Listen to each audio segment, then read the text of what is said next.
During my time as a YouTuber, I've had several cracks at working out whether small nuclear modular reactors are a good idea or not.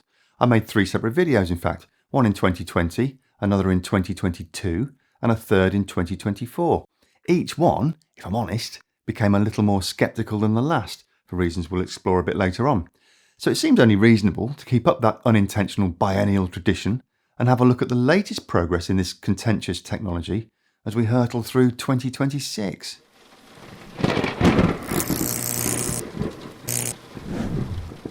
Hello, and welcome to Just Have a Think. For those unfamiliar with small modular nuclear technology, which I suspect is very few of you, they're typically defined as nuclear reactors producing up to 300 megawatts of electricity per module, which is far smaller than conventional gigawatt-scale nuclear plants. Companies like Westinghouse, NuScale Power, Rolls-Royce SMR, and GE Hitachi Nuclear Energy are developing designs based largely on proven light water technology, while others are pursuing advanced concepts like molten salt reactors or high-temperature gas reactors. There's even a company called Nano Nuclear Energy Inc. working on very small modular reactors. Their current public product focus is on a micro-modular reactor family, rebranded as the Loki MMR and Kronos MMR, with designs in the single-digit and low teens megawatt range. They're targeting a demonstration of the first unit at Idaho National Laboratory's Dome facility around 2027. I'm not going to dive into the specifics of each of those technologies today, but I've linked my previous videos down there in the description section, along with a couple of extremely helpful articles by some well-known industry experts. I guess you could say there are 3 main claims outlined by proponents of SMRs though. Firstly, as the name suggests, they allow for modularity. In other words, major components can in theory be built in factories and assembled on site rather than constructed piece by piece outdoors over many years. Secondly, they allow for standardization. Instead of bespoke mega projects, these companies say they can create identical units that can be replicated many times, ideal for mass production and apparent economy of scale savings. And thirdly, these things will have passive safety features with designs that rely on physics and gravity to shut down processes when a fault occurs without relying on any human intervention or on complex active safety systems.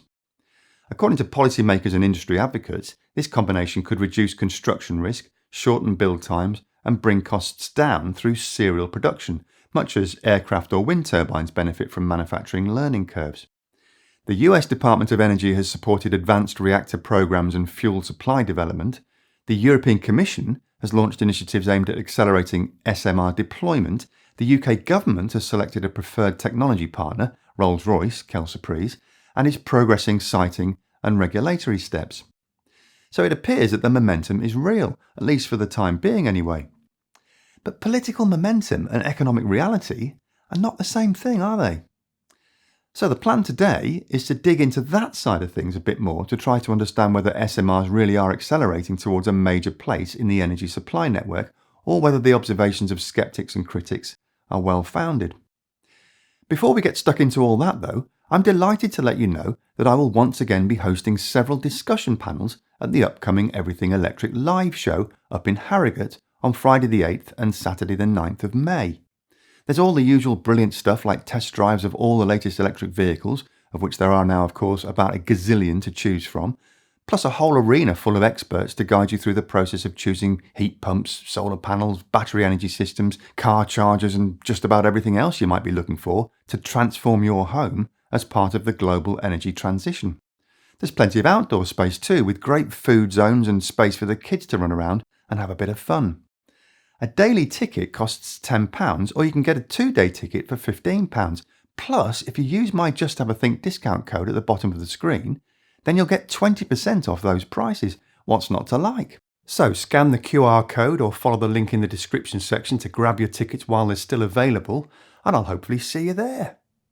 Right, so let's start with the question of economics. One of the most persistent criticisms of SMRs comes from engineers and energy analysts, who argue that the economics of scaling down nuclear reactors are inherently challenging. They point out that nuclear power historically benefited from economies of scale. Large reactors spread fixed costs like containment structures, safety systems, licensing, and of course staffing over a very large output. When you shrink the reactor down, you don't shrink all those costs down proportionally.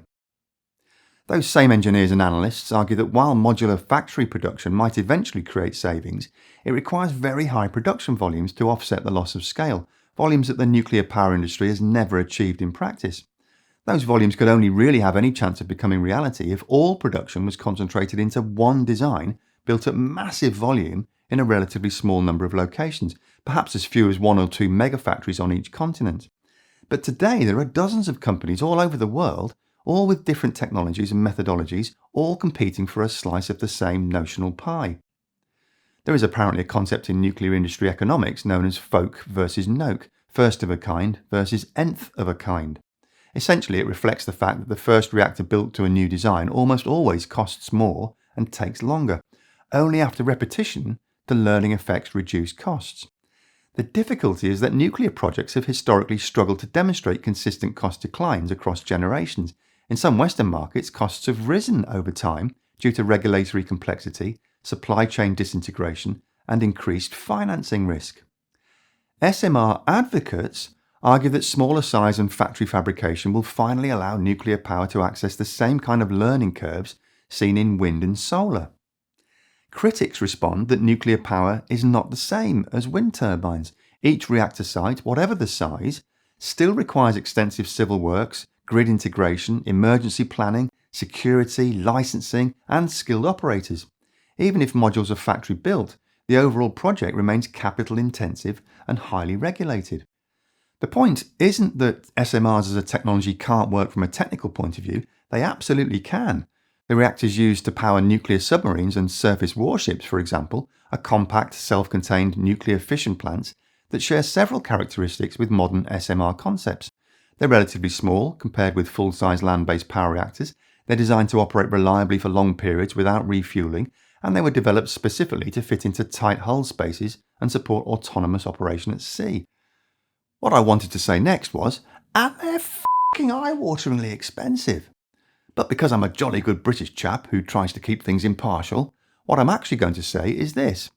Naval reactors have been operating for decades, but detailed cost data for those systems isn't publicly available because submarine propulsion programs are classified, so they don't provide a transparent benchmark for commercial SMR economics.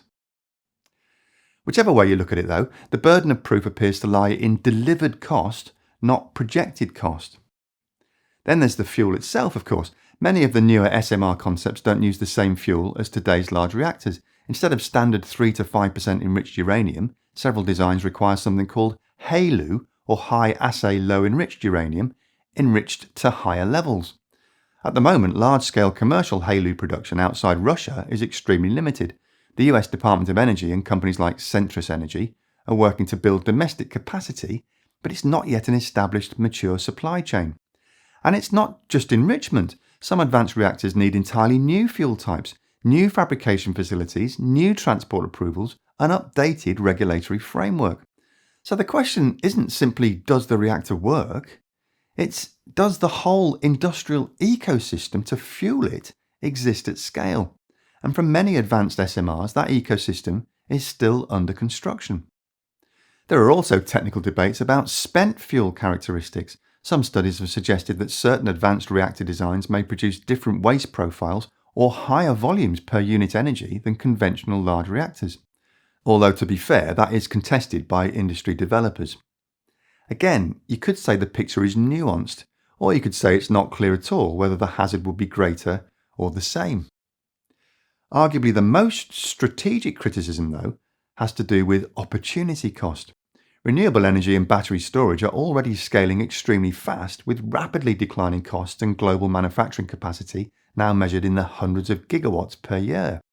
If public funds are limited, which they always are, then skeptics are asking whether it makes sense to allocate large dollops of capital to technologies that might not reach commercial maturity until the early to mid-2030s, by which time they may not actually be needed at all.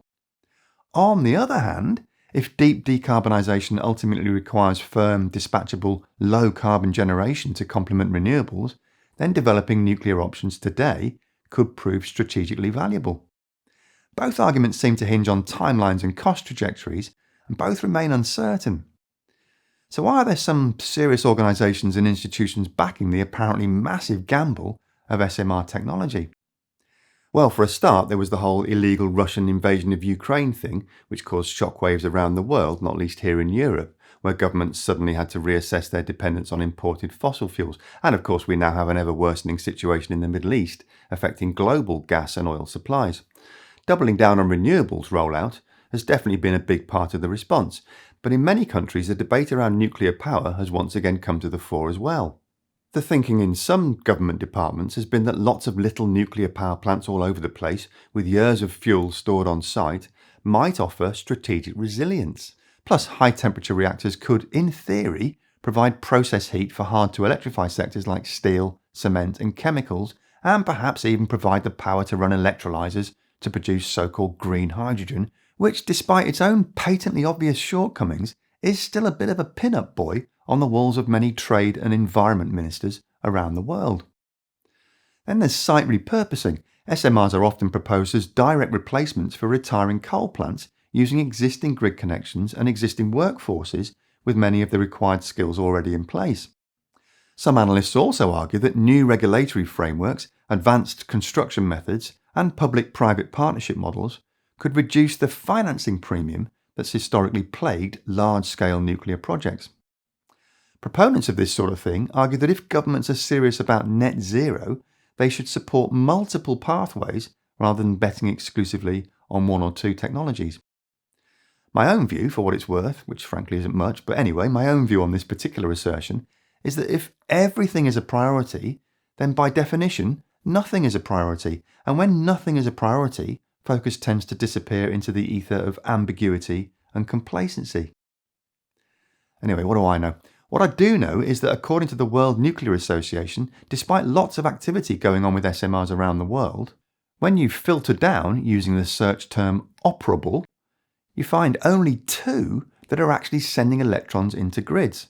The pressurized water reactor on the Russian academic Lomonosov floating nuclear power plant, which was supposed to be commissioned in 2010, but actually wasn't finished until 2020, and the Shidawan high-temperature gas reactor in China, which took 11 years to complete at a cost of about $430 million and with an electricity generation capacity of just over 210 megawatts.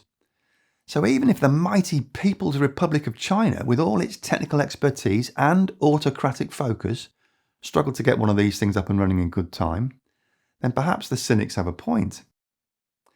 The energy transition is not a single race, that's for sure. It's really lots of different races all going on at the same time. And maybe that's where the conversation needs to be reframed. Rather than asking whether SMRs are technically, economically and politically good or bad, perhaps the more useful question is, what role, if any, can they realistically play within the narrow time window available for deep decarbonisation?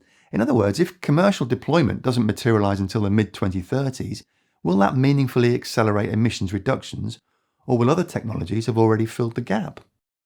On the other hand, if the grids of the 2040s still require firm low-carbon backup for high renewable systems, could SMRs represent a stabilising complementary technology? Again, these aren't ideological questions, they're pragmatic questions about timing and costs. And no doubt you've got your own views on those questions. So as always, the place to leave your thoughts is in the comment section below. That's it for this week though. A massive thank you to the absolutely indispensable group of heroic individuals who support me over at Patreon and who enable me to keep this channel free of all ads and sponsorship messages. Don't forget to like and subscribe if you found this video useful. And most important of all, thanks very much for watching.